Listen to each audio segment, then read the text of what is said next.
So come. So,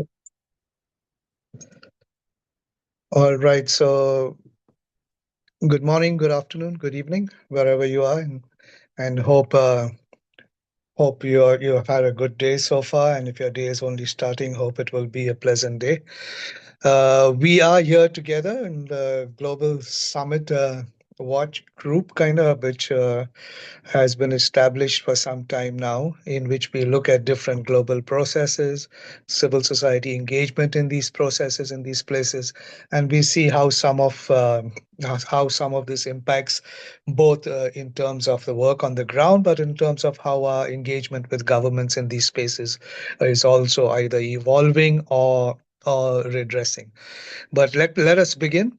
We have quite a few speakers today and looking at the different processes that are there, which would help us at this time of the year to look forward to and plan for next year as well.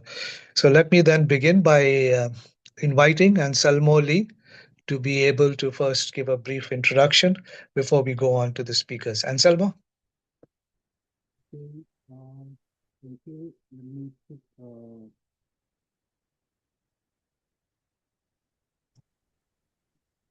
okay, can you see the screen? Yes, it's coming up. Yes. Okay, I need a mic.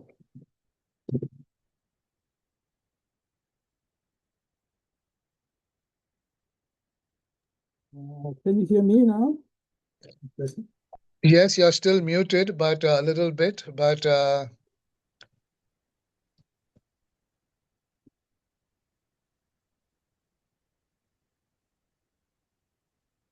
okay, can you hear me better now? yeah, much better. Go ahead. Okay, welcome to the webinar. I'm going to make a short opening remarks to introduce agenda and also the background. In fact, this is a follow-up to the handover meeting of C7 from Canada to France.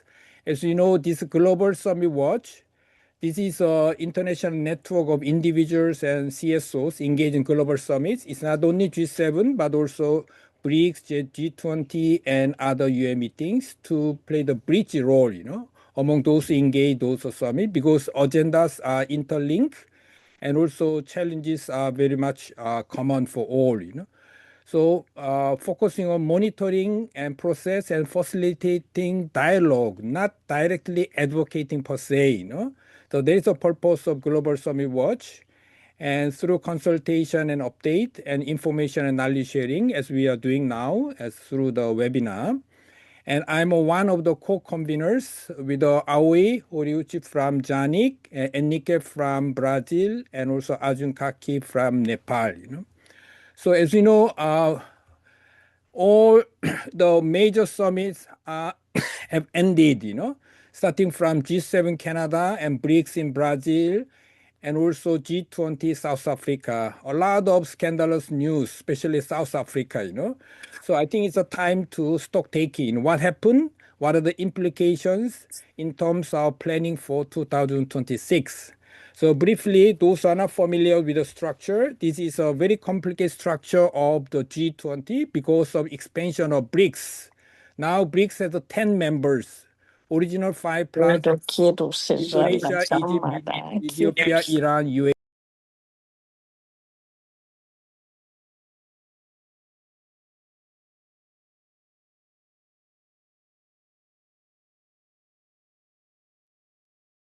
Anselmo is muted again. Anselmo, we can't hear you. Oh, sorry. Can you hear me? No? Not at all? Yes, yes. Yes, now we can. Continue. Now it's okay, yeah. Sorry, yeah. You were talking about BRICS. Yeah, BRICS, yeah. So, okay, BRICS, because of BRICS expansion, this year, the composition of G20 become very complicated. As you know, BRICS, basically, G7, not against, G7 and BRICS, in between MICTA and others. But now, because of expansion of BRICS, we have a non-G20 members. Within G20, Indonesia is a member of BRICS and also MICTA. And Saudi Arabia invited, but decided to join, And Argentina once invited Mantajoy, very complicated, because of domestic politics and different ideological position and geopolitical interests, So those engage the G7, BRICS, MICTA, and G20, but there's no common platform, We don't have really space to share our strategies and analysis. So we are hoping to facilitate this type of the exchange of information and then sharing of our perspective and insights through this webinar. And so now we are December. So all the major meetings over, and then we are waiting for new chapters 2026, starting from G7 France. I'm sure there will be a session, presentation about C7 process, and also it will be followed by BRICS summit in India, and then G20 USA. So very interestingly, a lot of geopolitical dynamics coming up.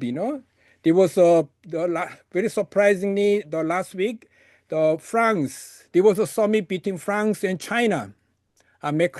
Macron and Xi Jinping, and there's summit between the Putin and Modi in India. It's very interesting, and I don't know how that will affect the agenda and direction of those multilateral meetings, G20 and G7 and BRICS. And also, as you are aware, Trump did not attend the South Africa.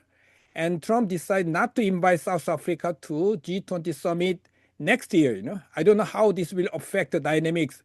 Will all other BRICS members will join boycotting, or they will attend G20 in Miami without South Africa? So many things are happening now. So what happened in 2026 will depend on the future of this multilateral or geopolitical summits, especially G20 and G7 and BRICS. Meanwhile, there will be a UN Secretary General election the next year. So many those engaged with the UN, they are heavily engaged this the campaign, and also we have a third SG summit. So idea is somehow these are all interlinked. We need to find a way how we can create a synergy among those. Because not everybody can engage the platform. That's impossible, So that's the reason that we're providing all the information so that we know who is doing what and the way we can work together, Okay. Next one is, this is a roadmap from 2023 to 2030. You will see the SDG agenda, UN agenda, and also bottom G7, BRICS, and G20 summit for your information, so that we can have a little bit longer term the plan, not only 2026, because 2027 we have a UK, USA, and also South Korea and UK. And this is a comparative overview of G7, G20, BRICS, and MICTA, and their membership, and also the CSO engagement mechanisms, 3 summits, and MICTA. But MICTA, there is no institutionalized platform for civil society organizations. So this is a comparison. So I want to introduce one more info pack. As you know, I don't know whether you can, Aoi, can you share this info pack in this chat box? And this one too? Yes, I will. I just want to introduce info pack. Let me see, where's the info pack? Yeah, I'm sorry, not this one.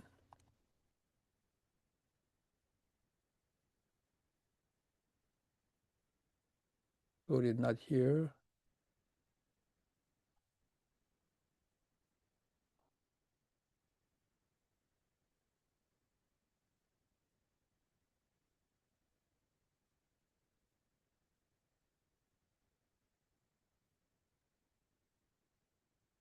All right.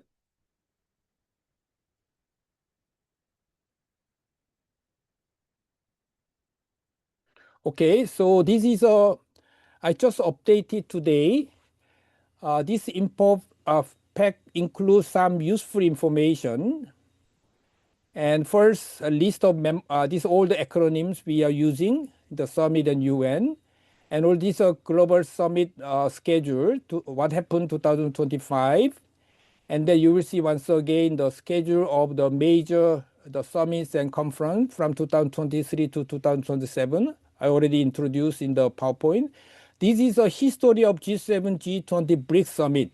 G7 starting from 1975, G20 2008, and BRICS 2009, almost same time, you know, after this the US financial crisis, and 2025 and 26. So this is a schedule. And then this also history of the G20 summit and civil society meetings and social summits. As you know, 2010, during the G20 summit in South Korea, this was the first civil society engagement, not officially institutionalized, but this is a more informal initiative of the Korean government, civil G20 dialogue. Some of you attended. I was chair of this organizing committee. After that, France and then Mexico and Russia, 2013, officially institutionalized, you know. And since then, and 2003, there has been a lot of changes. For the first time, up to 2022, of course, 2020 and 21, it was a hybrid because of pandemic. And then 2019 in Tokyo, Osaka, and we had the first G20 principle, C20 principles. After 10 years experience, we felt strongly need to have common guideline. That's why we have Osaka principle to guide civil society engagement with the G20. But unfortunately, it did not work. You know, it was not really well respected. That's why in India, 2023, we had 3 civil society or social movement gathering associated with the G20, organized by government, independent, and semi-independent. 2004 or back to normal was okay, but for the first time, 2024, the Brazilian government introduced a new mechanism called G20 Social Summit. Social Summit meaning bringing the indigenous people and people's movement plus some of the engagement groups. And 2025, South Africa continues, the second social summit. So now, prior to G20 summit, we have 2, civil society, of course, if you member of C20, and also social summit as a common platform for all the socially engaged groups. So these are new development. But we do not know what will happen 2026. I don't think US government will organize a social summit 2000. I don't know, you know. So let's see, you know. So this is the end of first cycle, and then from 2006, the new cycle begin with the United States, then UK and South Korea, you know. So these are G20 work streams in 2025. Please correct me if I'm wrong. According to websites of South Africa G20, they only task force. There are 8 task force. There is an outcome document and also 12 engagement groups. I don't know why, but we traditionally have L20, label 20, but I cannot find the L20 in the website. In the South Africa website, only 12. I guess there was some conflict or problem between the South African government, the labor union, and COSATU in South Africa. I don't know, you know. But website, only 12 engagement groups organized, you know. Okay. And then this is a short summary of outcome document. Canada, as you know, the Trump left before the end of G7 summit, so there was really no communique, you know. Communique means consensus. There was a chair summary, and then there are several individual joint statements, including the recent development between the Israel and Iran, because just right after the missile attack in Iran. And then BRICS summit documents. These are consensus documents, very long, and also some additional documents. And also G20 documents. It was a leader's declaration, very interestingly, without USA, you know.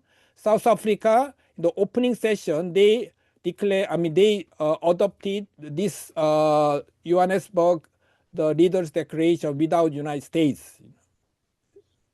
And there's 122 paragraphs, very long. And then APEC summit, As you know, APEC is Asia Pacific. It was held in Korea, but Trump attended APEC, not G20, and also Xi Jinping. At the margin of APEC summit, there was a summit between Trump and Xi Jinping, and Japan, China, and Japan, Korea as well, you know. So I think APEC become also very important in terms of geopolitical dynamics. That's why I include the APEC. APEC will go to China next year. So as we see, China will host the APEC, US will host G20, India will host the BRICS, and G7 will be hosted by France. All these four countries, they play their own game, you know, China, France, India, and US. Very interesting dynamics 2026. And then lastly, World Summit on Sustainable Development is a second social summit. They produce a beautiful document, but always the implementation remain to be seen, you know. And lastly, this is a schedule of the major global summit conference in 2006. This is a detailed schedule by C7, but not G20, not C20 yet, you know. So I hope I can update the schedule more regularly and share with you, you know. So I hope this is useful for your reflection and discussion. Thank you. Over to you, William. Thanks, Anselmo, and that was indeed very comprehensive, and also very confusing in terms of trying to understand the geopolitics and how these things intersect with each other. But it is interesting also to see how civil society and that will come up, I guess, in the discussion of how civil society organizations, social movements interact with these processes, and what kind of headway are we making as well? What kind of impact are we having, kind of thing. You have also talked about how fragile this is in terms of how the C7 kind of process with India and all changed and things like that, the G20 process, the C20 process. So it would be interesting to see how we look at our future engagement with these, and considering that several of them will be in our region, it might be important for us to also start looking at what's our strategy moving forward. And so let's begin the conversation then. And I will ask Oi to start this with looking at particularly the G20, that from the Japan perspective. Oi, I know you have participated in a number of the programs in the series and mobilized for it as well. Maybe some of your reflections to start off with. I think Darron first, no? Darron will be the first from C7, from Canada. William, Darron first. All right, Darren, by demand, since I guess also the most latest, since y'all also gave a debriefing of very recently, about 2 weeks ago, I think, or about 10 days ago. So it might be good if Darren, you come on first. Sure, happy to come on right away. So I guess I'll share my screen for the presentation.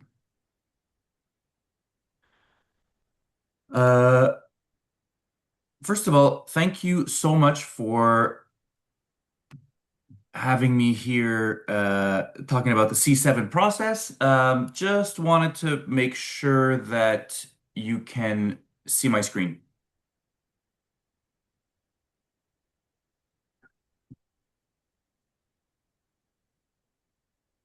Yes? Yes, now it's up. Okay, sorry, 1 second.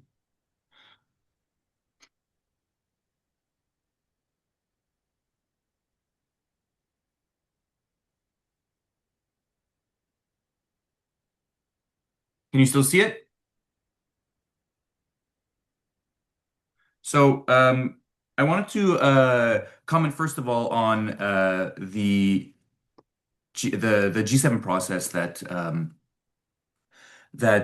the government of Canada was trying to run at the beginning when they were kind of organizing and laying out their plan. I think that one of the things that they kept repeating and telling us was that they were looking to lead a tight process in a lot of ways. And one of the ways in which they wanted it to be tight was to reduce the number of ministerials that were going to be held in Canada. As you may be aware, so the core ministerials that happen every year, and that are in, I guess, their mind, the most important are the finance ministerial and the foreign affairs one.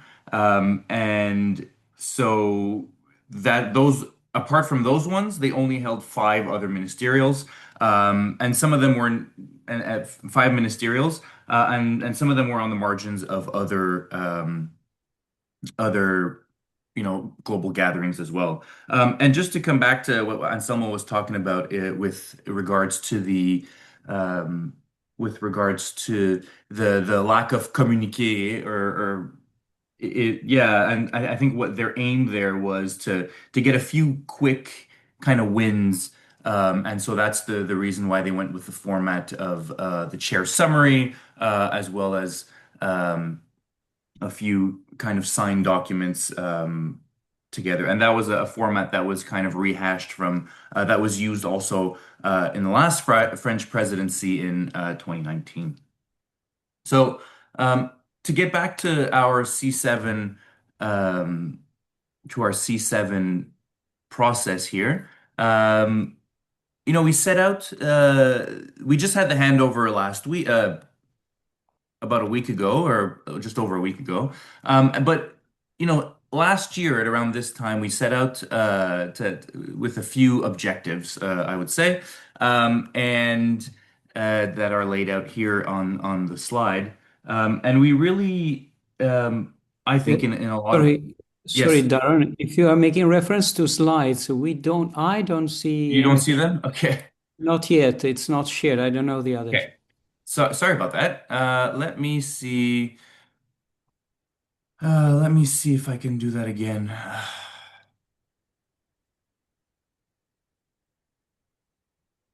I'm trying to share my slides without it taking up both screens. Otherwise, you can put it in the chat and we see in our screens. Hold on.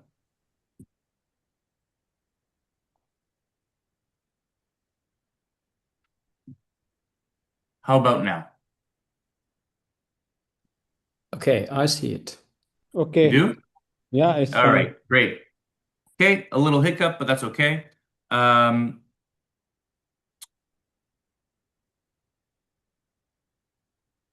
So as I was saying, so we set out a few objectives here, and I think they were really they were on a few levels here, right? They were like some of the things that we're trying to achieve advocacy wise, as well as some of the inclusion kind of inclusion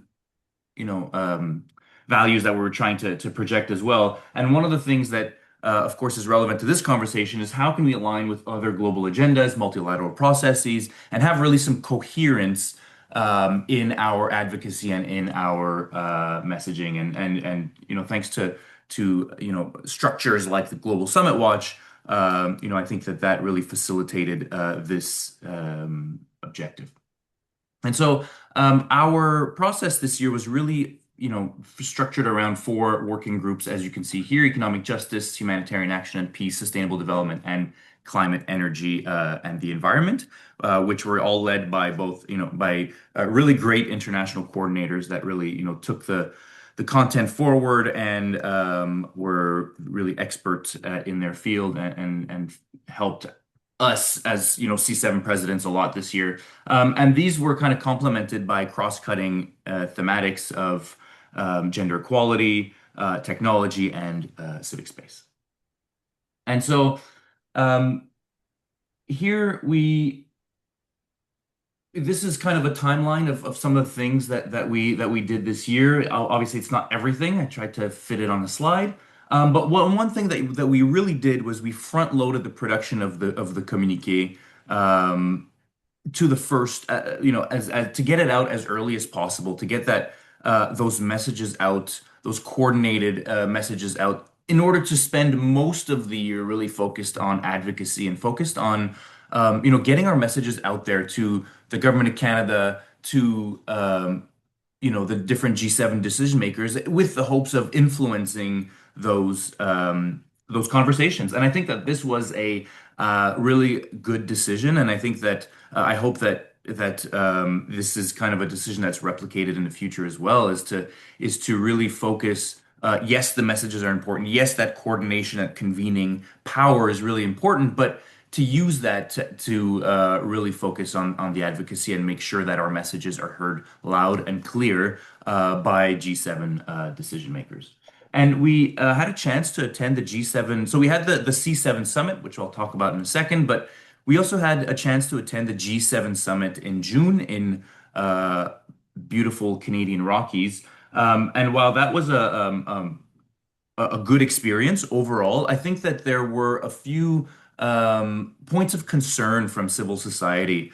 Really in the lead up to the G7 summit, in the way that civil society was not considered at all to attend that. In fact, they had told us that we would not have room at the G7 summit, which is really a a sharp turn from other G7 presidencies in the past. And it was only after we really advocated hard and made that point that they decided to seemingly reluctantly admit us into the G7 Summit Media Center. But even at that, we were very much an afterthought in the planning and in the way that we were included in that media center.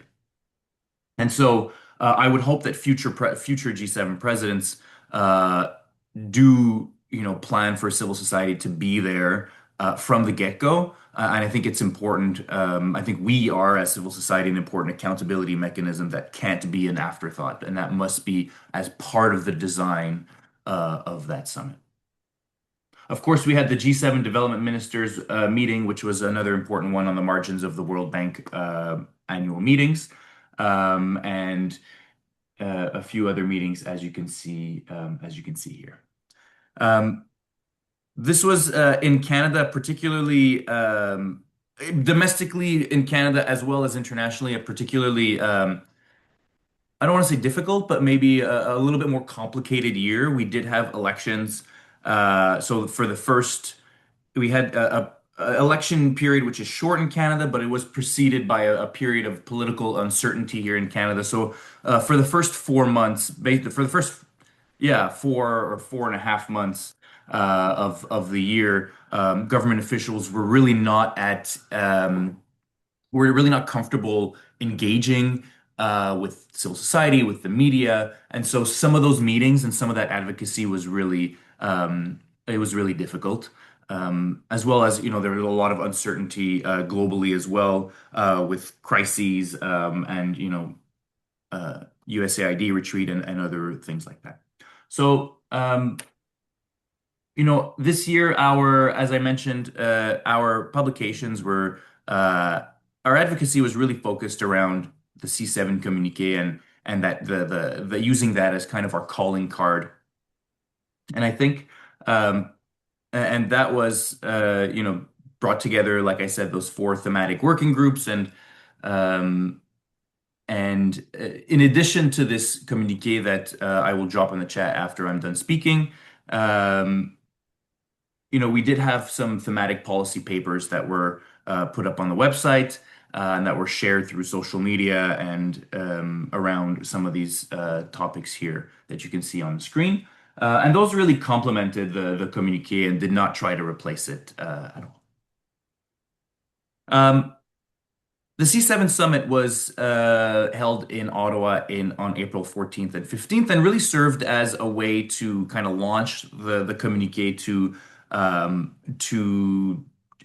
decision makers. We had the Sherpa come speak and accept the communiqué. We also had representation from I think all G7 countries, diplomatic representation that's already in Ottawa, as well as South Africa and a few other partners as well. So that was really great, really good conversations, as well as our messages were really understood and taken into consideration, or seemingly so, at least. And so this was a kind of momentous occasion that happened in April, and it was by design that it was ahead of the summit. with the hopes of obviously influencing those discussions in Kananaskis. I think I'll end here. I know that we have a lot of other speakers coming up. Happy to answer any questions, really. I think that what I would say, for the future, is the C7 organizers do their best to be as inclusive as possible, to be as representative of global civil society as possible, I think. At least we did, and I think others do as well. It is a very large task. Global civil society and civil society and C7 really encompasses a lot of different voices and of different thematics that they try to kind of convene and bring together as an official engagement group to the G7. And so if you I think there is, as if you want to be part of the constituency, be proactive about it, engage on social media and go to the website, be a part of the working groups, and give your voice, and that will, I think, really help and facilitate the process and make it easier and more effective, basically, for the organizers of the C7. And I think that our message this year was, for G7 leaders to reinvest in multilateralism and to really put people and the planet at the center. And those messages were conveyed and were understood.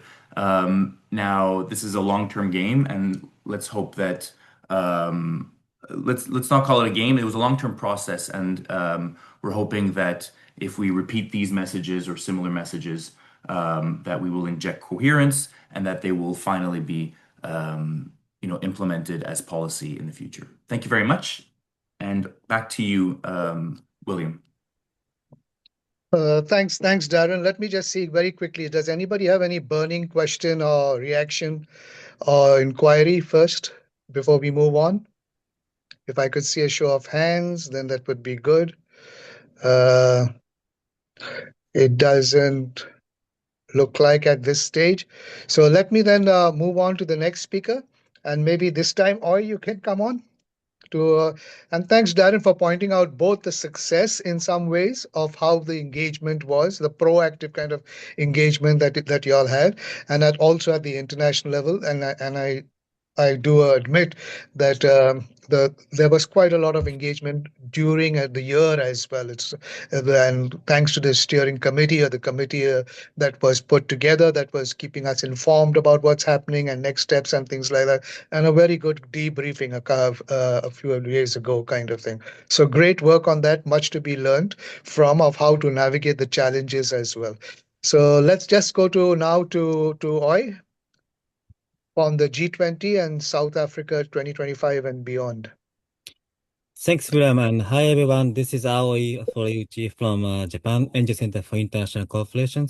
Let me begin my presentation with a short introduction of myself. I serve as a senior advocacy officer of Japanese Civil Society Network, JANIC. And on behalf of JANIC, I'm a part of the C7 Steering Committee since 2023. So this year as well for the Canadian C7. And I'm also serving as a co-convener of Global Summit Watch, who is the organizer of this webinar. But I'm not officially involved in C20 this year. So I don't take any responsibility for organizing C20, but as one of the participants and also participants to the G20 related meetings, I'm presenting what I have observed during the last 12 months for the G20 South Africa presidency. So, as you might have seen, the G20 this year has three core pillars: solidarity, equality, and sustainability. And President Ramaphosa, the G20 chair, have put several priorities like disaster resilience, sustainability, just energy transitions, and also critical minerals. So all those three pillars and four thematic areas were highlighted in different ministerial meetings and different tracks, Sherpa tracks and the finance track, as well as the final leaders communique, which was adopted on the first day of G20 Leaders Summit on 22nd of November. And one highlight that I would suggest to introduce is that there is a global inequality report commissioned by the G20 presidency to a group of experts, including Joseph Stiglitz, on extraordinary, which is called G20 Extraordinary Committee of Independent Experts on Global Inequalities. And they have provided several concrete recommendations. For example, like reforming the international tax system or debt restructuring and liquidity support, tackling illicit financial flows, and also ensure all countries have the necessary finance, such as STR. And the core message is that extreme inequality is a choice. It is not inevitable and can be reversed with political will. And one of the most important recommendations by this extraordinary committee is that to set up new international organizations to tackle with global inequalities. So they might consider to have like a UN in a body, UN organizations who will oversee the inequalities, global inequality situations. And I'm wondering if G20 leaders in the coming years will, accept or, to promote their recommendations, which I hope really so. Then, as Anselmo mentioned in the opening remark, the G20 Social Summit was organized for the second time since 2024 after Brazilian presidency. And this year, the G20 Social Summit convened along with all the 13 official engagement groups, including various social movements and grassroots organizations in South Africa. And they also made joint declarations and submitted to the President Ramaphosa at the closing ceremony of G20 Social Summit. And their recommendation or their declarations includes digital inclusion transformations, trade resilience and inclusive value chain, inclusive climate justice, just transition, energy democracy, just sustainable finance, international financial architectures, and also building momentum for the achievement of the SDGs. So, I also attended several meetings of a G20 Social Summit. That Social Summit was held in a quite big hotel near the international airport in Johannesburg. And it seems like thousands of people were gathering from across all the South Africa. And there are quite interactive sessions, especially on international financial architectures. A lot of the people can speak from the floor, and we could also have a say in producing the declarations. There are several international discussions on interface forum, as well as a peasants movement, a students movement, so on. Okay, so for now I'm talking about C20 South Africa. And the C20 was chaired by those people and the Sherpa. And there are three leading organizations who organize the C20. And the C20 summit was held in the second week of November. And the core theme was civil society for just, inclusive, and sustainable world. And they produced the C20 policy pack. And those C20 policy pack was prepared by 14 working groups. Most of them are actually from last year's Brazilian presidency, but there are several new thematic areas, for example, like tourism or cultural diversity, recognition, and embrace as well. You can read the C20 policy pack. I put the link in my slide. And there are also different groups apart from C20 in South Africa. They are actually highlighting the G20 should tackle with inequalities and also listen to the people, the 90% of the societies. So this group of people are called We the 90%, and they organized the People's Summit for Global Economic Justice just days before the Leaders Summit in Johannesburg. And you could see there are several slogans in the field, like tax in the super rich, or stop the racial discriminations and global economic justice. And uh, during the 3 days event, on 2 days, there's a workshops and interactive sessions, as well as exhibitions and art exhibitions.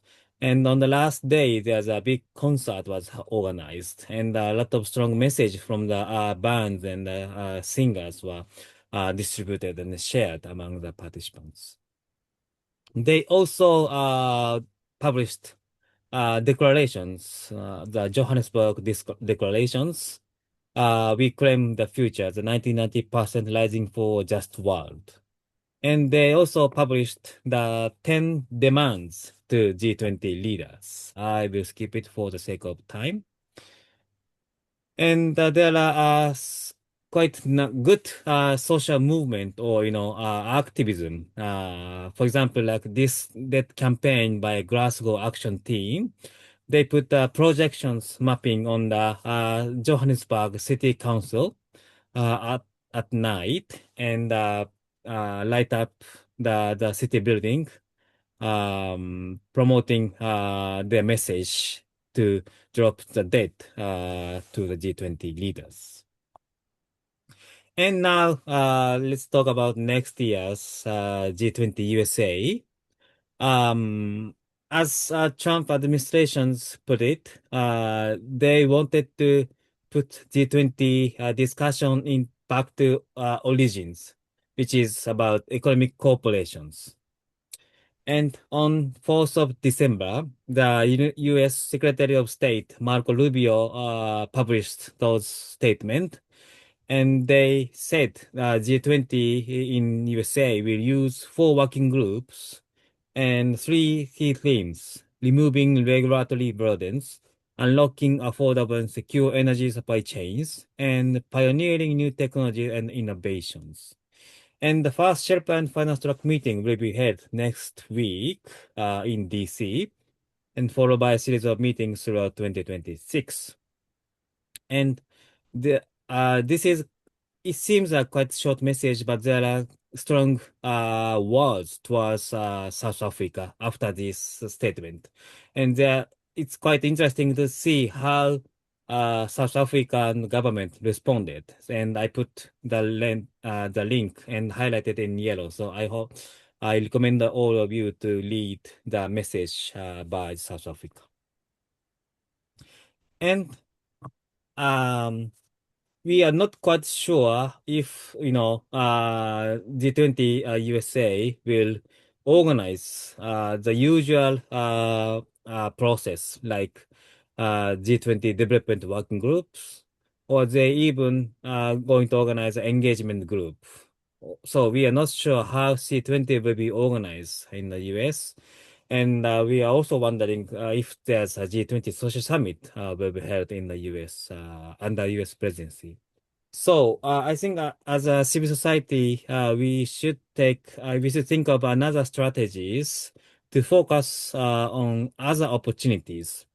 For example, like the IMF and World Bank spring meetings will be held in April in DC, along with UN DESA Financing for Development Forum, which is a follow-up meeting of Financing for Development FFD4, which was held in Spain this year. And IMF World Bank annual meetings will be held in Bangkok in October. So it's a good opportunity for Asian colleagues to engage on economic justice issues. And as UN tax conventions is under negotiations. That will be the intergovernmental negotiations will be held in New York and Nairobi throughout the years. And of course, COP31 will be held in Turkey in November. So I think so. My conclusion is that under those uncertain circumstances, we should also look at the G20 process, but also need to focus on other opportunities. So that's I think the Global Summit Watch can catalyze or connect the different forums. So I hope we can also continue discussing in the coming months. Thanks. That's all for me. Thanks, Oi. And actually, it's quite a disturbing kind of reflection. On the one hand, you see South Africa showing some kind of initiatives, even a social summit and things like that. So there's been a lot of engagement. And then on the other hand, the follow through of this is so unpredictable to the point that you're saying you're not even sure if they'll have some of the regular kind of interfaces with the other groups that are there. And you're even suggesting that we should preempt that there will be nothing and probably look at something else, other spaces like the IMRF and World Bank meetings, which then only increases more the number of kind of global summits that that this group has to kind of keep monitoring. And it's interesting also that it's coming on the heels of Darron's kind of presentation, which actually focused, which ended up with some kind of hope that engagement, social media engagement and all could put pressure. And in his example also, he gave at a certain time when they thought civil society was not going to be part of that kind of main government meeting, that they put pressure and they were eventually able to get into that space. It seems now what you're saying is it is possible that nothing of that might happen in the US next year. So that's very interesting. And I think it is interesting that you're suggesting alternatives as well. So thank you for that. Let's see how the group thinks of it as we come listen to some of the others. And what are the other spaces out there? One particular big space was the World Summit on Social Development, which happened in Doha. And there was a sizable civil society representation at that meeting. But let us hear from Zia, who was there. William, sorry, may I say something precisely on the C20 process? Because as Aoi knows, and we have chatted on that and spoke a lot of time, even in previous meeting of this meeting of this Global Summit Watch, it was a very difficult process, and I can say something on where we are. Please go ahead, Ricardo. Yeah. Ricardo, please. Yeah, very, very, very quickly. Maybe you remember that we faced some difficulties this year because the C20 process in South Africa didn't receive the endorsement of the International Advisory Committee of the C20 for several reasons. The point is that precisely last week, in the same time in which the handover of the C7 was going on, we had a meeting of the International Advisory Committee of the C20 from 2024 and from 2025, and we've been able to recover our unity among us. And this is, in my opinion, good news. The meeting was called by Shenali and myself precisely to put everybody together around the same table. And we, as I said, reached again the unity. And what is important is that the process is again in full legitimation. And so we are preparing, looking forward to prepare the US process with a lot of concerns. Aoi already said and wrote in his presentation that we even don't know if the Trump administration will permit the engagement groups. The Sherpa meetings of next week probably will say something on that. And anyway, we are preparing the way with some organization from US, interactions among them. And we will update the GS Watch on that. In the meantime, we think that during next year and even the following year, where the presidency of UK is already in preparation, we have to review and improve the C20 principles that have been approved the first time in Japan in 2019 and have been updated last year in Brazil to ensure specifically continuity along the years. Another issue that came up is the idea to create a sort of repository of data bank of all the documents produced by the C20. And I mentioned this in this meeting because maybe that GS Watch can be the body or the space to facilitate the creation of a shared and common repository of all the documents that we are producing in the Civil 7 process, in the C20 process, in all the civil society action in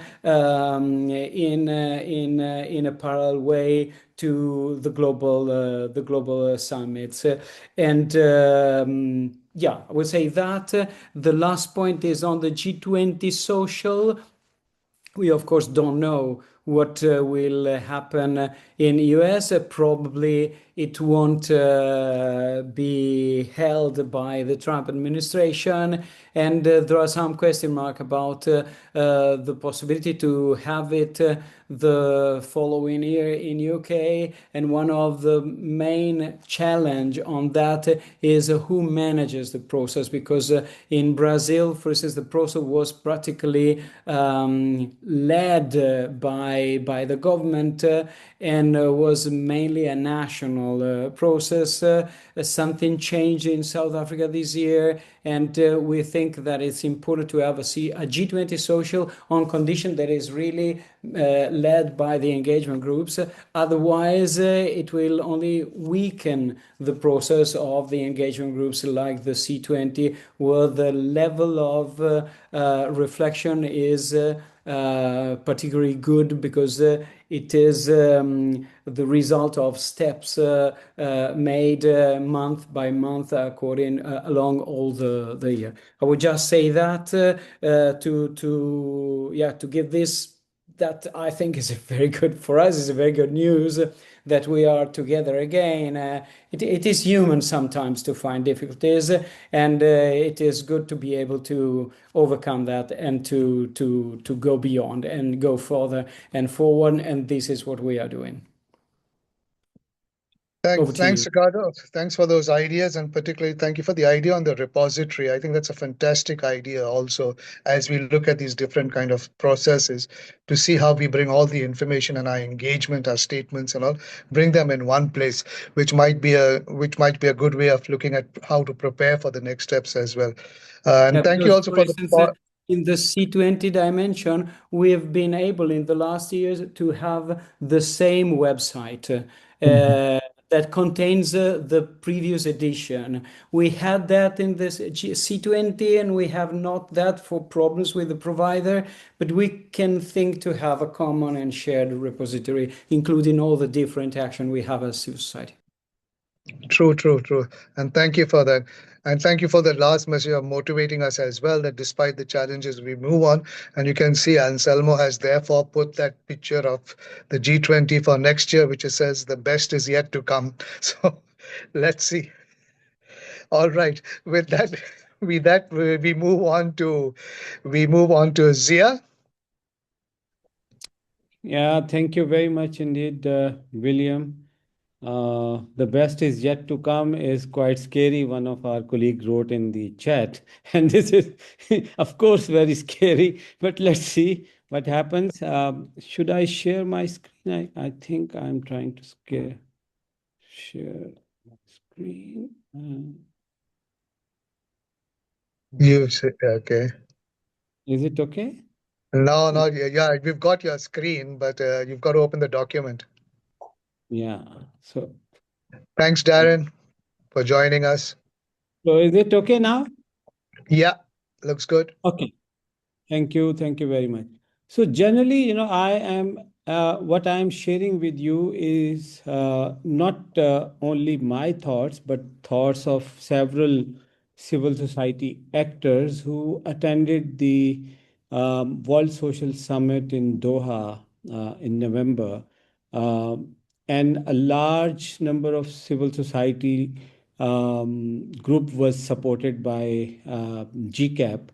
I was also one of the delegate on behalf of GCAP and Pakistan Development Alliance, and one of my volunteer hat is Asia Development Alliance. So I also attended in that. So we had this feedback session on the last day of the summit. So there were like several discussions, several thoughts which were shared by almost all the participants. Generally, the Doha summit was perceived as a missed Copenhagen plus 30 moment. My presentation would be focusing on these four major components, including the weak political leadership in the Doha summit, and then this civil society marginalization that most of the civil society organizations were expressing, and then lack of accountability processes and lesson learned and future directions. So let me just share these four aspects one by one. But when we see this World Summit for Social Development that came in at a time after 30 years, that came at a time when the world was already in crisis. We had witnessed the genocides in Gaza, the climate disasters happening across the globe, and in many of the countries they were facing floods and heat waves and so many other challenges related to the climate. And then this the Trumpism that came on the climate. And then we also have been witnessing this shrinking civic spaces, the weakening of civil society, backsliding of democracy and human rights and fundamental freedoms. So all these crises. And the world was also witnessing the post-COVID era. And during this COVID, we have already witnessed that these health systems and social protection schemes and social protection programs were not able to actually fulfill the needs of the world. So that was the World Social Summit actually came during after this kind of challenge. And then we have also seen that there was no meaningful global responses on whatever the commitments they have already made under sustainable development goals, and then financing for development, and so on and so forth. So these challenges were also in the minds of the people while they were attending this WSSD. One thing which was very much highlighted by the leaders of the civil society, that this the structural adjustment program of IMF and the other international financial institutions have been replaced with this so-called austerity plan, and this austerity has actually damaged the public health systems, the public education systems, and other social amenities across the globe. And it was somehow thought that almost 89% of the world population have been actually suffering from these austerity measures, and they have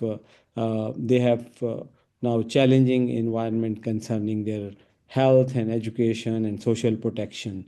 And some of the global South countries have already lost their sovereignty because of these the austerity programs of the IFIs.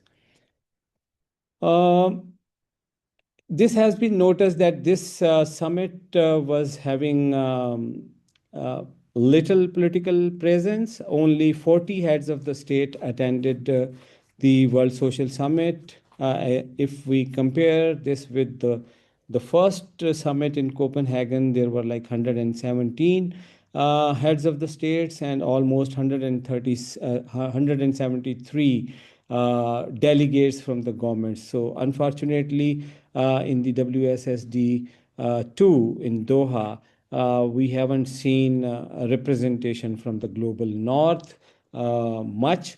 So that was a kind of failure, and this was actually a question for the effectiveness of this process, and that also weakened the political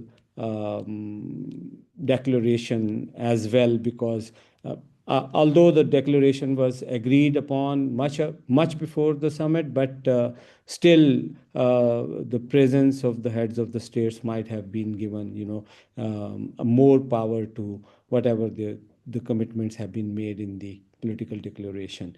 The delegates have, the civil society delegates have noticed that the accountability was mentioned only once in the declaration, and that was somehow which was not liked by them, and they shared it many times in their conversations. Civil society was actually somehow felt that they are marginalized because both civil society and the government officials were not having that level of interaction that usually we do have in the global summits, because their floors were different. The civil society organizations were organizing their solution events in different floor, and the governments were organizing their events in the different floors. So there was hardly few chances of interaction and engaging while they were having like their dinners and lunches. And maybe somehow when the civil society and the government officials and the leaders were having a visit of the exhibition stalls and the things like that. So, but mostly the civil society who attended, they were having this kind of understanding that they felt themselves marginalized. Even the CSOs, few CSO speakers were allowed during the roundtables, although the CSOs were having much more better interaction during the solution summits. Almost 250 solution events, 250 solution events were organized. The civil society participants also observed that the lack of their participation and maybe the challenges that they have been having in the World Social Summit at the end of the civil society is because of the back-to-back engagements in several global events, including FFD4, High-Level Political Forum, even International Civil Society Week in Bangkok, and immediately after that there was a World Social Summit 2, and many of them were also occupied with this COP30 engagements. So these were like back-to-back engagements that swallowed almost the much of the energy of the civil society leaders and representatives. Some of the participants were saying that the exhibition areas were quite distant, and it was difficult, and they were also facing accessibility challenges. Older people were also facing some of the accessibility challenges because the venue was quite protected because of the security challenges, but at the same time, because of those whatever the measures they were taking, the people were having challenges reaching out to the venue, changing different buses and walking for a couple of yards, and it was a little difficult for older people and people living with disabilities. It was widely noticed by the participants.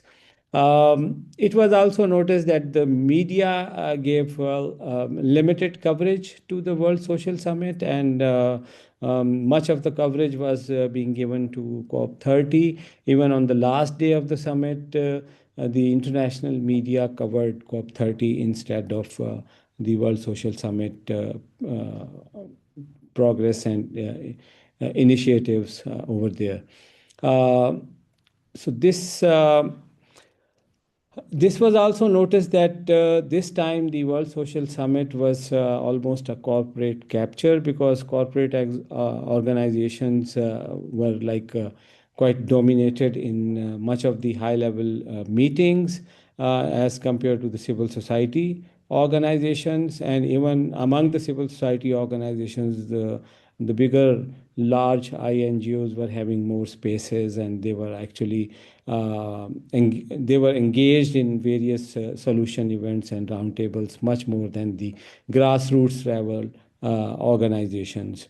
So it was also observed that the multilateral spirit was missing in that process. Some of the civil society organizations were also talking about the selection of the venue because they were like thinking that the selection of Doha as a venue for this summit is also something like questionable because of the accessibility and because of the other challenges. But still, there were some hopes. People were thinking that there are several positivities in the Doha Declaration, and still this Doha Declaration is a useful tool, and it is an evidence that actually shares that there are several things which are unfulfilled, the several commitments which are unfulfilled, and that we actually need to do the follow-up with. In all these global frustrations, still civil society thinks that this is something positive. In the declaration, it was committed that there would be a 5-year there would be a progress review in 5 years interval in political declaration. It has been committed. So this is something which is very positively conceived by the civil society. This has also been committed that the United Nations Commission on Sustainable Development would be further strengthened to enhance the multilateral stakeholder engagement around WSSD 2 commitments. So this is also positively conceived, and it was also said in the declaration that the alignment of this World Social Summit to commitments with SDGs and other relevant frameworks would be made in the future. There were like some key demands for the governments shared by the civil society in the feedback session: build strong accountability system.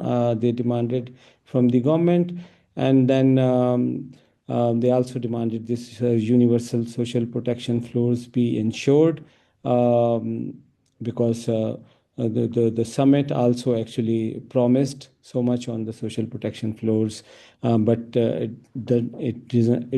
doesn't say universal social protection floors.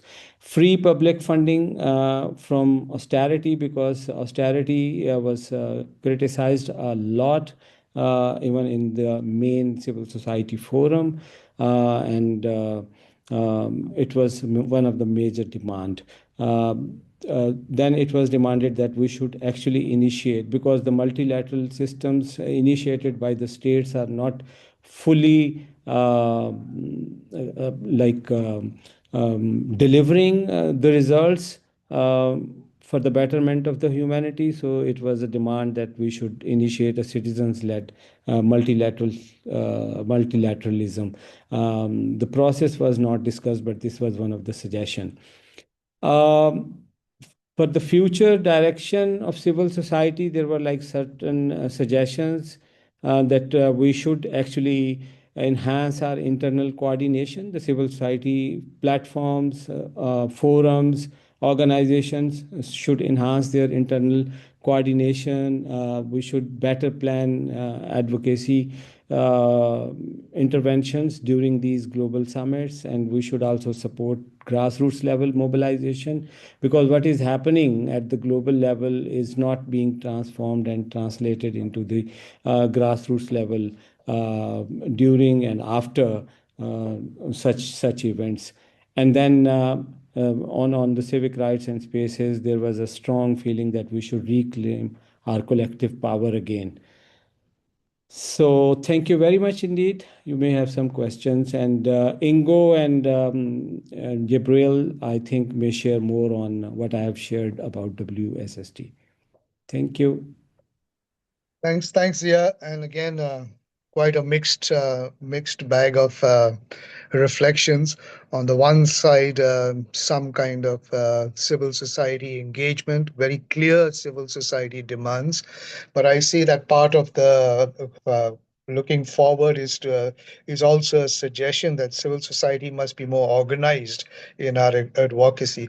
Now, this is something that keeps repeating itself from time to time. That's why I find this process also helpful, in the sense of looking at the different global summits and how we align some of the advocacy, and the earlier advice of Ricardo with regard to putting everything in one place, all the resources.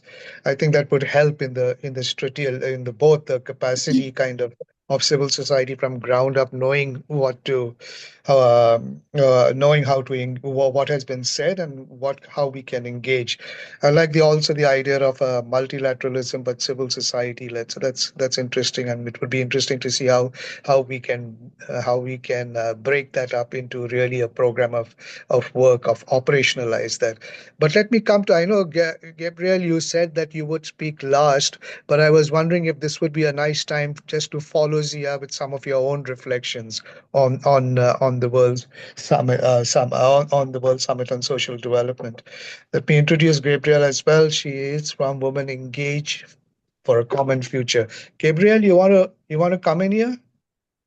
I can say something briefly about the summit and the social summit, and then maybe also about sort of the connectivity between the different summits. Actually, I think on the World Social Summit, I agree with Zia that it was a lost opportunity, and one reason being that the Doha political declaration was was negotiated in advance with very little civil society participation, by the way, was negotiated in advance and then adopted on the very first morning in the very first 5 minutes, which sort of took the whole umph out of the process, because there was no opportunity for civil society to, to negotiate with favorably minded, progressively minded delegations to add to the text, change the text, make it more forward-looking.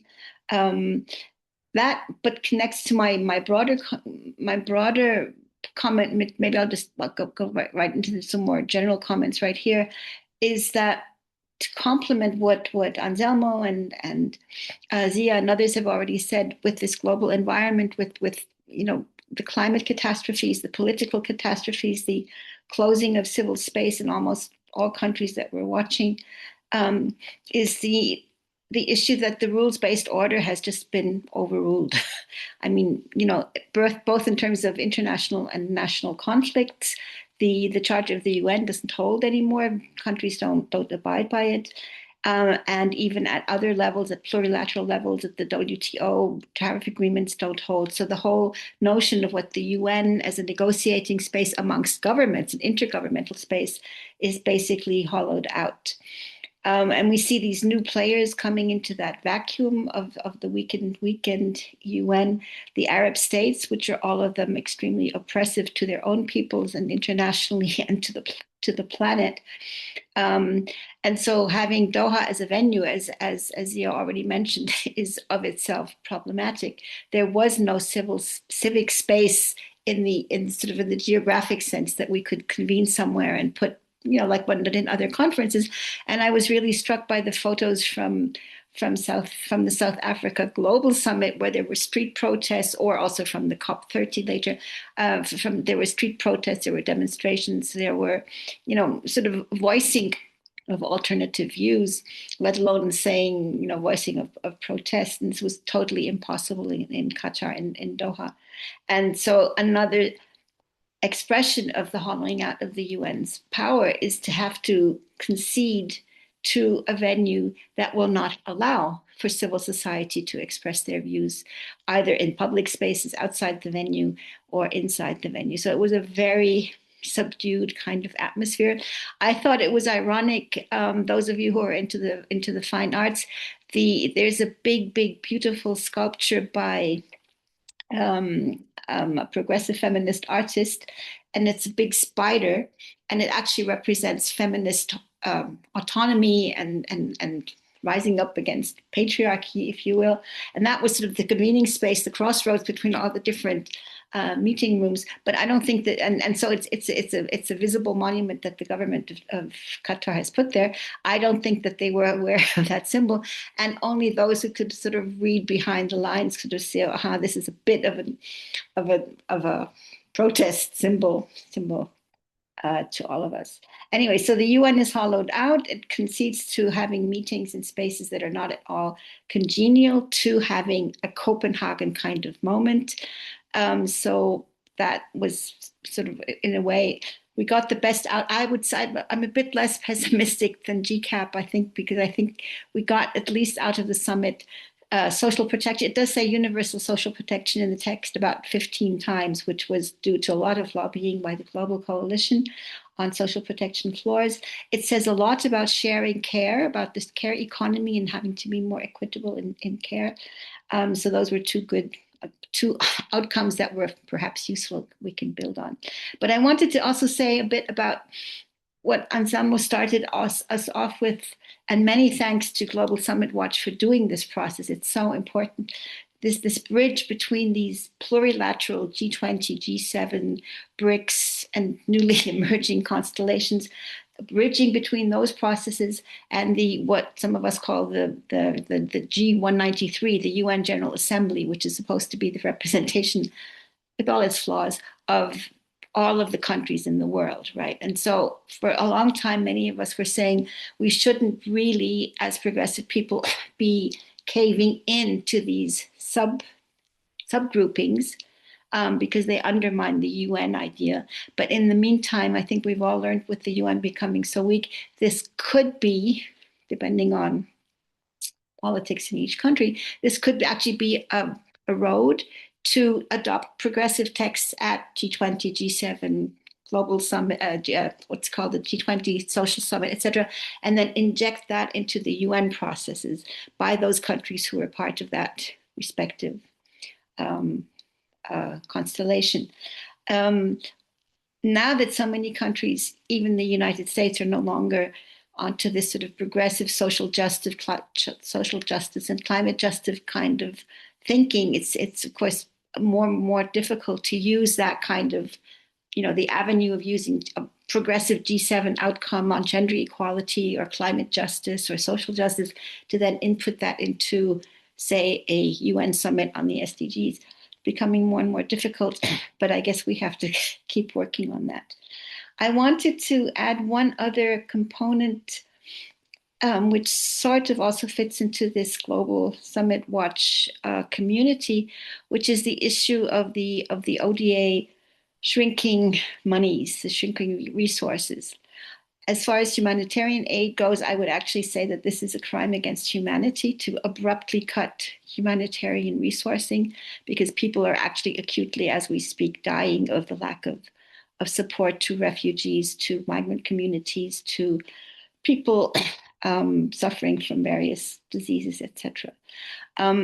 But as at a less dramatic level, for all of us in civil society, the funding cuts are going to trickle down sooner or later into making it almost impossible for us to work.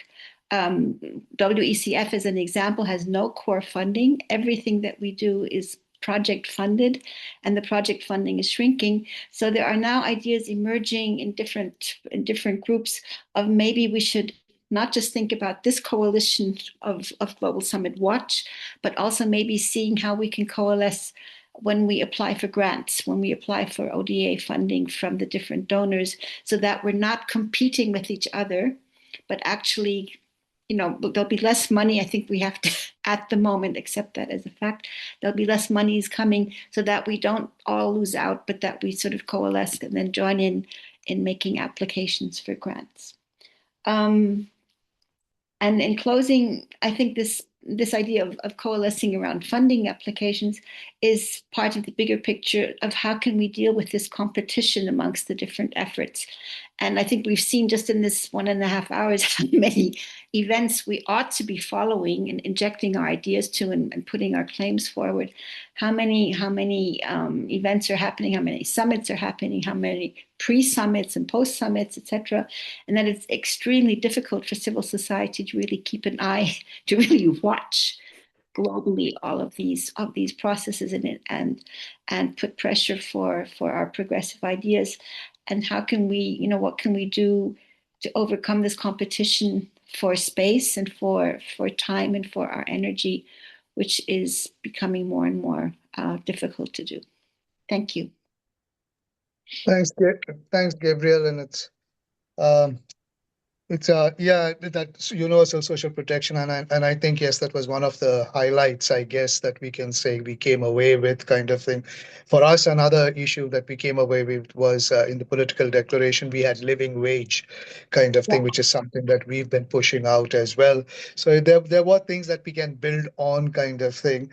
I think that reality check at the end was very good as well in terms of how do we coalesce around as instead of competing with each other, because as we know also, and I think this is important for Global Summit Watch to reflect on, is that we know these global spaces are followed by different configurations of civil society as well. Not all of us are in all of these spaces. So what would be the way that we communicate with each other and come in unity or whatever to be able to have much more stronger presence and impact on these processes? I think that's something worth thinking about. So thank you for that. Yeah. Let's move on then. And Enrico, you want to come in? Wang. Okay, Wang. All right.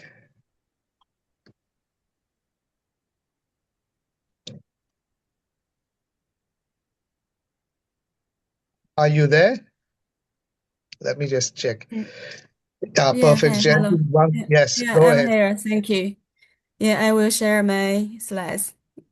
Let me try.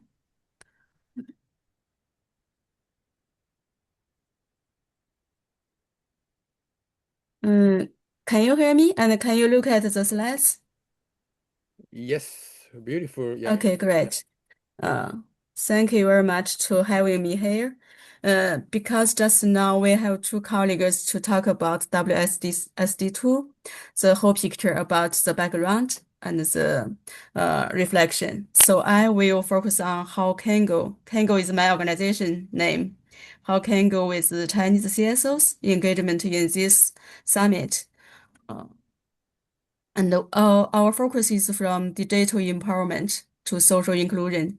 We focus on this topic to make some exhibition and side event. So I will, let me try. I will move to next slides because the background I have mentioned. I will not to repeat it.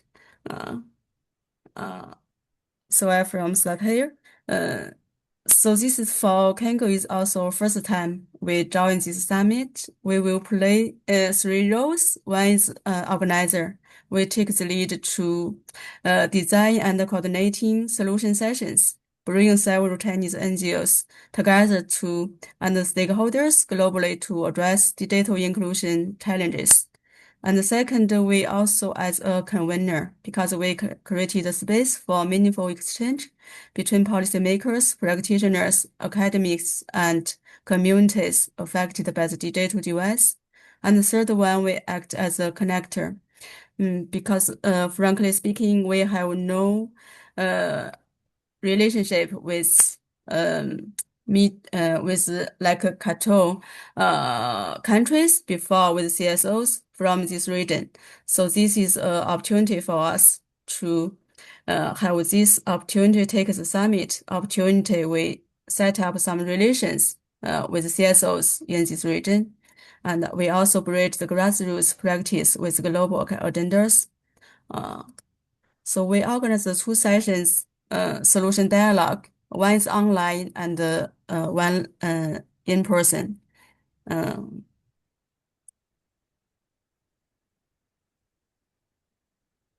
Here is the online session is organized on November 2nd. The topic is we call Shifting the Silence, Empowering Marginalized Voice Through Digital Technology. And we have invited several speakers, talk about how digital literacy and accessibility, as well as how digital service for elderly people and about online community engagement. Here is the in-person dialogue in Doha. It's organized on November 5th. It's also focused on from digital empowerment to social inclusion, brought together practitioners, scholars, and community leaders to explore how digital tools can catalyze social transformation. We focus 3 areas, including youth digital skills, community mental health, and transparent online fundraising. Here is the group photo about this in-person event. And in addition, we also applied for an exhibition for 3 days. This is actually several Chinese NGOs work together. It's totally 6 organizations. So here is in the photo, you can see the posters. It's from different Chinese NGOs. And we attracted actually a lot of participants come to this place. It's not only to show how we can do, and I think this exhibition place let us have opportunity and have space to talk each other with different countries CSOs from US and from Europe and from Japan and from Uzbekistan and from Kenya, etc. Different regions and countries. We can talk about what is the challenge and what is the solutions that we can do, how we can work together, what is the potential opportunity for us. And here is some reflections from our scholars and practitioners who together with us to join this summit. Scholars, before they emphasized the importance of aligning grassroots practice with international indicators, such as world indicators for social progress. And they also think about by transforming local data into a shared global language, research can bridge the gap between community innovation and policy frameworks, enabling evidence-based advocacy. And for practitioners, on the ground highlighted their role in translating global visions into last-mile service. The critical point where policy meets people. Their work involves precise matching the community needs with available resources, ensuring the international commitments result in tangible improvements for people's lives. So the dialogue also revealed a powerful synergy. Academies can provide framework and evidence, while the practitioners can deliver implementation. Together, they can create pathways from aspiration to achievement. And looking ahead, this is also the first time after 30 years since Copenhagen in 1995, and for us, it's the first time to join this summit. But we think this is a new start. The commitment made in Doha represents the beginning of a renewed journey towards inclusive social development. We can bridge in the bridge building and the human-centered approach, international cooperation. I think from these three paths, we can also look forward to have more opportunity to talk each other and action each other. And thank you, the Global Summit webinar and this Anselmo for your coordination can involve all who are interested in these different international platforms. We can share experience, share ideas, and also looking forward to have more opportunity in the future. We can work together. We can share some different perspectives from different countries and regions. That's all. Here is my email, and look forward to have more communication with you. Thank you. Thank you, Xiangyi, and thank you for that reflection as well. And it's good to see how you kind of participated in. And I'm wondering, I was wondering what were the linkages that were already made with some of the people that were present. I see you all did a lot of activity as well, but it's good to have you part of this process, and I'm definitely looking forward to how we can collaborate more moving forward, because it would be interesting to see how we can, again, from across the globe with different perspectives, come together as one in the civil society spaces. But let me now go on to Enrique on BRICS. Enrique is not around. So We can skip. do we have a reflection on BRICS then? I don't know, among participants, is there anyone? BRICS country? China? If I may interject here, the reason that Enrique is not here with us, is that there's a terrible climate catastrophe in Brazil with huge flooding. So it sort of proves our points. Sadly, proves our points. That's right. He had said that. Okay, thanks. Let's hope he is well. Then let's go then looking forward, and maybe we can start looking. We have come to the last part of our presentations, and it's more forward-looking presentation. So Elodie, with plans for next year? Oh, it's a missing. So not around today. Also. Okay, so then let me open the floor up for any quick kind of, we've gone 1.5 hours into this conversation. Some very good ideas in terms of some reflections in terms of what the actual events were. But I think what ran through is there was a strong civil society presence in all, probably the most vibrant in South Africa, but also the most, in some ways, very powerful in Canada as well, in terms of a sustained engagement over the whole year, despite challenges. So you can see it was with each kind of summit, there was an engagement of civil society, which somewhere pushed the envelope, but at the same time had to do some kind of reality checks in terms of shrinking space, lack of resources, lack of a common agenda sometimes among civil society and things like that. And these are things we have to keep in mind moving forward. And next year, as Anselmo began by saying, there are some important events happening in our own region, within this own hemisphere kind of thing. So how do we prepare for that? So I'll open the floor for a few comments before we can then maybe ask Anselmo to close. But any comments from anyone at this stage? Please take a look at the chat boxes as well. In the chat box as well, I can see that non-aligned movements meeting for 2027 is being suggested as another kind of intergovernmental space to look into and see how we could prepare. That would be interesting to see how powerful it is, or how it relates with some of these other processes. But let me see hands up, if any, for any quick comments or reactions, suggestions.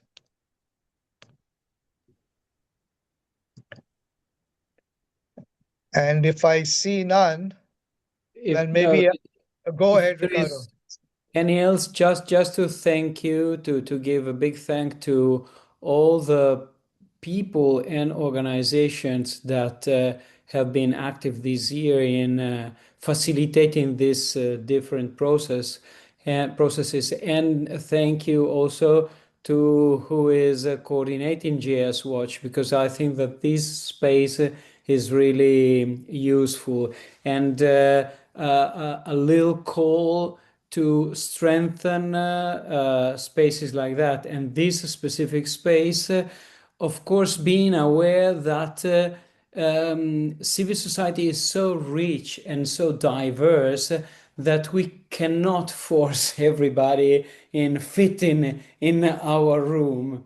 But with these, how can I say, with this care and with this careful attitude, I think it's absolutely important to continue to have opportunities like these to share information, because it is the only condition to strengthen, to know who is doing what, and to strengthen our action. Also, because even without bad intention, we are absolutely in the middle of a divide et impera process in which civil society sees its voice weakened and reduced. So just a call to continue in doing that and trying to include even more colleagues and friends in this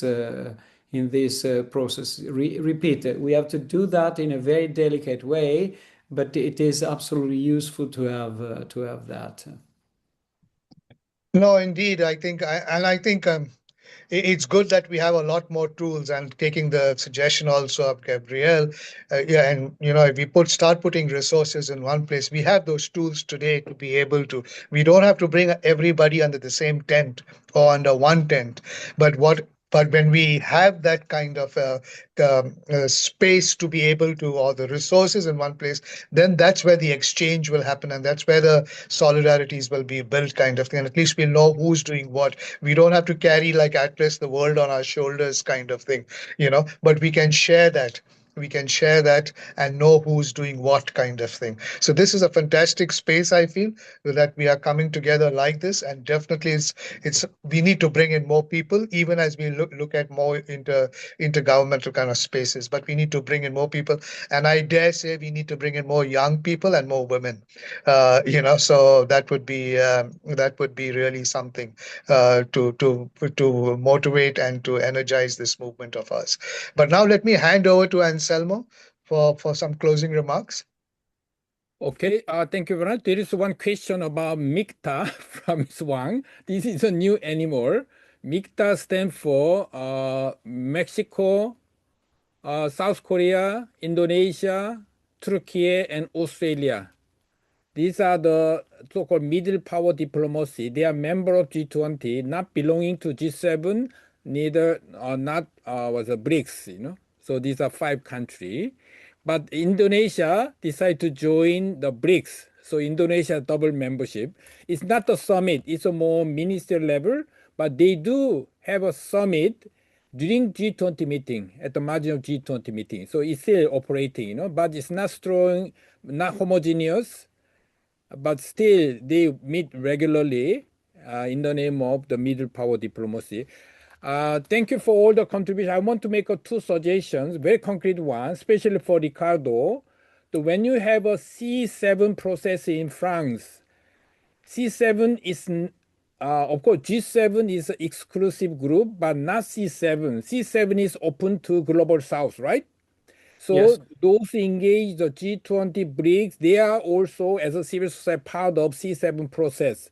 So I strongly suggest when you have a C7 meeting in France, we can organize a strategic session on G20 and BRICS, So that way we can help C7 group to understand the dynamics, interlinkage between the G7 and G20 and BRICS. Same way, also G20 as well. Anselmo, If I can, sorry, I'm very unpolite today, but just to mention that in Brazil last year, we already used, when we had in Italy the presidency of the C7 and Brazilian friends the presidency of Civil 20, we already shared some coordinators of working groups, and we had the habit to have someone of the 20 in the 7 steering and coordinating bodies, and vice versa. And we have to continue that perspective, and including BRICS, etc., exactly as you said. So there is already a floor on which we can work on. So there is a two level. One is at the level of working group, because we have a similar working group,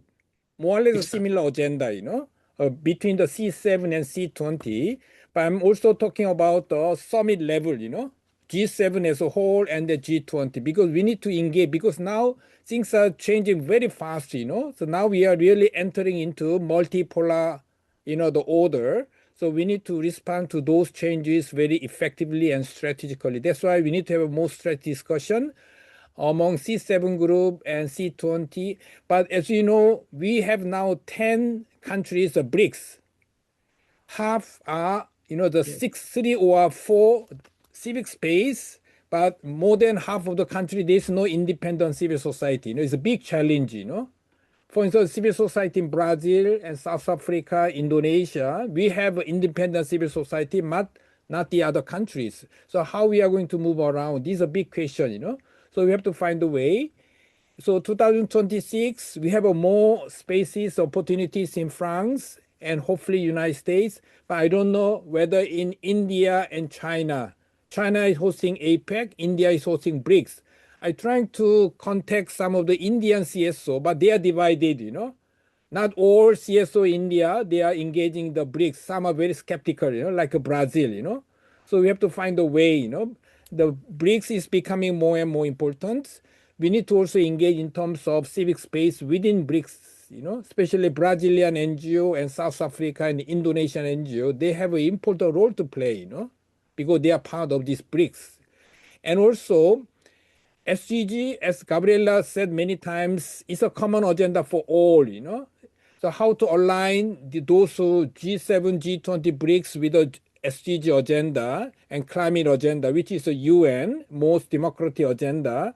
But very interestingly, the BRICS is the most receptive to SDG, not G7, and BRICS for some political reason, and also G20 as well, So I think we can have this type of strategic discussion within the UN process, because many of us are engaging the regional SDG forum and or HLPF or COP. So I think we need to link those UN processes and also this so-called geopolitical summits, so that we can have a more synergy and impact. That's my 2 suggestions. We cannot do all, but at least we can try, especially France and the HLPF. Okay, thank you for your attention. All right. Okay, thanks a lot, Anselmo. Lastly, I will update the info pack with the NAM, non-aligned movement. Please send me more information, so I will keep updating this info pack, William, my hand is raised. Zia, I was going to call you on. Okay. Go ahead, Zia. Thank you. Just a quick suggestion on, there is a process that is going on for the last couple of years, led by the French president, that is known as Finance in Common Summit, which is very important, and that talks a lot about the international financial institutions and their engagement with the public development banks and the CSOs and the private sector. So some of the civil society organizations like Asia Development Alliance are very much engaged in this process, and I would request Anselmo to also put fix in the GS watch process. Okay, yeah, thank you. I got it. Thanks, Zia. If you could give more information on that, it would be helpful as well. All right. There was a request by Gabriele if Charles could say something about NAM, or at least Charles, if you could forward some information more about NAM, or if you want to say something very quickly now, up to you, Charles. Or you will. It's gone. He's gone. All right. So with that, then we conclude this. There's a nice message from Gabriele as she was leaving as well. Many thanks for a very informative meeting. I have to go, but also to say, oh, that was Charles actually, and then Gabriele saying happy season to all as well. So thank you all for us for joining this. I know it takes a lot of time, and it takes more time understanding these processes. But as we continue to follow it and we come together like this, hopefully we'll be getting insights and strategies on how to move forward. Thank you for all of you who make this possible, and looking forward to future meetings. Goodbye, everyone. Have a rest. Okay, thank you, Bye. William. Thank Bye, you, Ricardo. ciao. Okay. Bye. Ciao, ciao.